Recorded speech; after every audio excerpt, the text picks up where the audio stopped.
Jewelry makers, do you want to try your hand at wire wrapping but having the foggiest idea where to start? Obviously, start with wire. But like, what kind of wire? There are many different types of wire out there, and you wouldn't think there's such a selection, but it really is. And so knowing the type of wire for the right job is going to help you immensely succeed in whatever it is that you're starting out doing. So I see a lot of people start with aluminum. It's cheap, easily accessible, so it's definitely the place that most people start. But my caution with aluminum is it's so incredibly soft. And because of this, it can make it difficult on certain projects, or you'll go through all this work for your project to literally just kind of squish apart. So I can recommend aluminum on projects where maybe it's not very touched very much, like a wall piece, a wall hanging, a window sun catcher, those kinds of things. If it's not really getting touched or bumped, maybe even a pendant. Pendants tend to have a little more protection because they're up on your chest. They don't get bumped around as much, so you can definitely try it for some basic wire wrapping. But I would not recommend it for things like bracelets or rings, because those you just kind of get hammered with.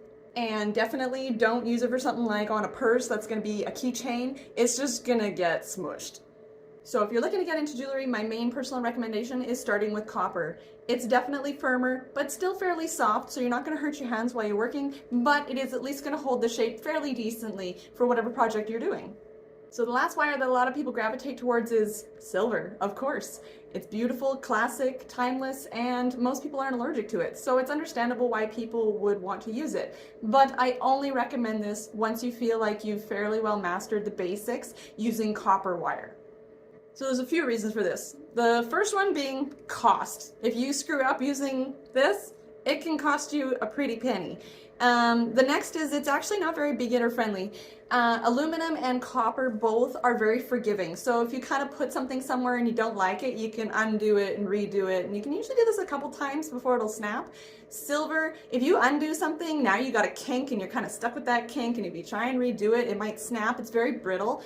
And so it's not very forgiving when you have mistakes. Once you're kind of well practiced, I do actually really enjoy silver over any other metal personally, pretty much for the exact same reasons. It's very firm and holds its place. So once you put something where you put it, it's going to stay there and it's not going to flop apart on you. But when you're first learning how to put things in a certain spot, that's not always to your favor. So I hope that helps you narrow down a little bit on where to start if you're just looking to pick up those tools. Copper wire, best place to be in.